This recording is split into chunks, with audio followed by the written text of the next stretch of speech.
روزہ افطار کرنے کا صحیح وقت کیا ہے، اور اسی طرح مغرب کا صحیح وقت کیا ہے، یعنی مغرب کی نماز کا اور اس کی اذان کا صحیح وقت کیا ہے۔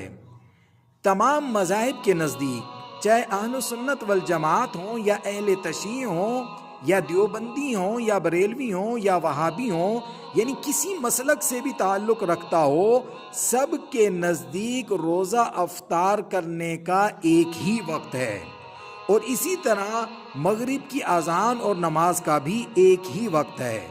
لیکن کچھ جاہل لوگوں نے جو ہر مذہب میں پائے جاتے ہیں، انہوں نے اس مسئلے میں اختلاف پیدا کر دیا، اور یہ کم علمی کی وجہ سے ہوا، جیسے آج کل آپ سوشل میڈیا پر دیکھ رہے ہیں۔ ہم اس مسئلے کو حل کرتے ہیں قرآن اور احادیث کی روشنی میں۔ اللہ رب العزت نے اپنے کلام مجید میں ارشاد فرمایا، ثم اقیموا الصیام الی اللیل، کہ اپنے روزے کو مکمل کرو رات تک۔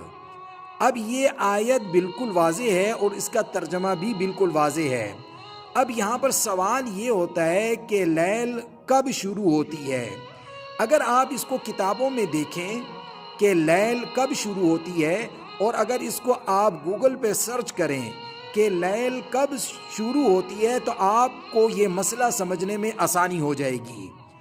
اب لیل کو جب آپ سرچ کریں گے، کتابوں میں دیکھیں گے، تو آپ کو ملے گا کہ سورج کے غروب ہوتے ہی لیل یعنی رات شروع ہو جاتی ہے، جس کو قرآن نے بھی بیان کیا کہ لیل سورج کے غروب ہوتے ہی، جو سورج کی گول ٹکیا ہے، یہ جیسے ہی غروب ہوگی لیل شروع ہو جائے گی۔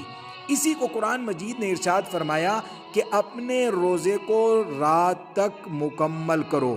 اب رات سے مراد یہاں اندھیرا نہیں ہے، اور اسی طرح دوسری بات بھی آپ سمجھیے کہ اسلامی تاریخ بھی سورج کے غروب ہوتے ہی بدل جاتی ہے، کیونکہ رات آ چکی ہے، رات شروع ہو چکی ہے۔ اور اسی طرح ایک اور حدیث کے اندر آتا ہے کہ پیارے کریم آقا صلی اللہ علیہ وسلم نے ارشاد فرمایا، میری امت اس وقت تک خیر پر رہے گی جب تک وہ افطاری میں جلدی کرے گی۔ اب جلدی کرنے کا کیا مطلب ہے؟ بیان کیا کہ جیسے ہی رات شروع ہوگی اور وہ افطار کر لے گی، یہ نہیں ہے کہ وہ اندھیرے کا انتظار کرے گی۔ فرمایا خیر پہ اس وقت تک رہے گی جب روزہ فوراً رات کے شروع ہوتے ہی افطار کرے گی، ورنہ میری امت میں خیر نہیں ہوگی۔ اب اس سے ہٹ کر ہم آپ کے سامنے کچھ کتابوں کے حوالے پیش کرتے ہیں۔ اہل سنت والجماعت کی تمام کتابوں میں یہی مسلک ہے، اور یہی ہے کہ سورج کے غروب ہوتے ہی رات شروع ہو جاتی ہے، اور اسی طرح وہابی حضرات، بریلوی حضرات، سب کے نزدیک یہی ہے۔ اب اہل تشیع کی معتبر ترین کتابوں کے حوالے میں آپ کے سامنے پیش کرنا لگا ہوں، اور اس میں امام باقر سے جو روایات ہیں وہ آپ کے سامنے پیش کرنے لگا ہوں۔ سب سے پہلے دیکھیے، کتاب کا نام ہے فروع کافی، جلد نمبر 2 ہے اور صفحہ نمبر 24 ہے۔ اس میں امام باقر سے روایت ہے، آپ فرماتے ہیں جب قرص آفتاب غائب ہو جائے، قرص آفتاب، اب قرص کسے کہہ رہے ہیں؟ وہ یہ جو سورج کی گول ٹکی ہے اسے قرص کہہ رہے ہیں۔ قرص آفتاب سے غائب ہو جائے تو مغرب کا وقت آ گیا۔ اگر مغرب کی نماز پڑھنے کے بعد نظر آ جائے، یعنی سورج نظر آ جائے، مغرب کی نماز پڑھ لی اور سورج نظر آ جائے، جیسے بعض اوقات آپ دیکھتے ہیں کہ بادل چھا جاتے ہیں، اندھیرا چھا جاتا ہے، تو انسان یہ سمجھتا ہے کہ سورج ڈوب چکا ہے۔ حقیقی اعتبار سے جب بادل ہٹتے ہیں تو پتہ لگتا ہے کہ ابھی سورج نہیں ڈوبا تھا۔ تو نماز پڑھنے کے بعد سورج نظر آ جائے، قرص نظر آ جائے، تو یہ نماز دوبارہ پڑھیں گے۔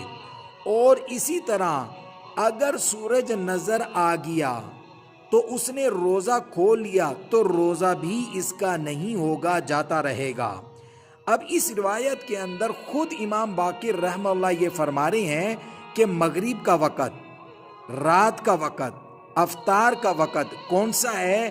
کہ جب قرص آفتاب غائب ہو جائے، جیسے ہی غائب ہوگا تو رات ہو جائے گی، مغرب کی نماز کا وقت شروع ہوگا، جیسے ہی مغرب کی نماز اور اذان کا وقت شروع ہوگا یہی وقت افطار کا وقت ہے، یعنی روزہ کھولنے کا وقت ہے۔ اسی طرح ایک اور روایت ہم آپ کے سامنے پیش کرتے ہیں، یہ بھی اہل تشیع کی دوسری معتبر ترین کتاب ہے جس کا نام ہے من لا یحضر الفقیہ۔ اس کی جلد نمبر 2 ہے اور صفحہ نمبر 91 پر امام باقر روایت کرتے ہیں رسول پاک صلی اللہ علیہ وآلہ وسلم سے کہ فرماتے ہیں کہ جب قرص آفتاب غائب ہو جائے تو روزہ افطار کریں اور نماز کا وقت بھی ہو گیا۔ یعنی اتنی واضح سی یہ حدیث ہے، اتنی واضح سی حدیث ہے۔ امام باقر فرما رہے ہیں کہ رسول اللہ صلی اللہ علیہ وسلم سے ارشاد کرتے ہیں کہ جب قرص سے، میں نے آپ کو بتایا قرص وہ سورج کی گول جو ٹکی ہے اسے کہہ رہے ہیں، جب قرص آفتاب غائب ہو جائے تو روزہ افطار کریں اور نماز کا وقت بھی ہو گیا۔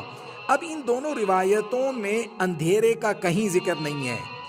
یہاں پر اندھیرا ہو جائے پھر روزہ افطار کرنا ہے، اندھیرا ہو جائے پھر نماز پڑھنی ہے، بلکہ فرمایا کہ جیسے ہی قرص آفتاب یعنی سورج سامنے سے غائب ہو جائے، غروب ہو جائے تو بس افطار کا وقت شروع ہو گیا، مغرب کی نماز کا وقت شروع ہو گیا، اذان کا وقت شروع ہو گیا۔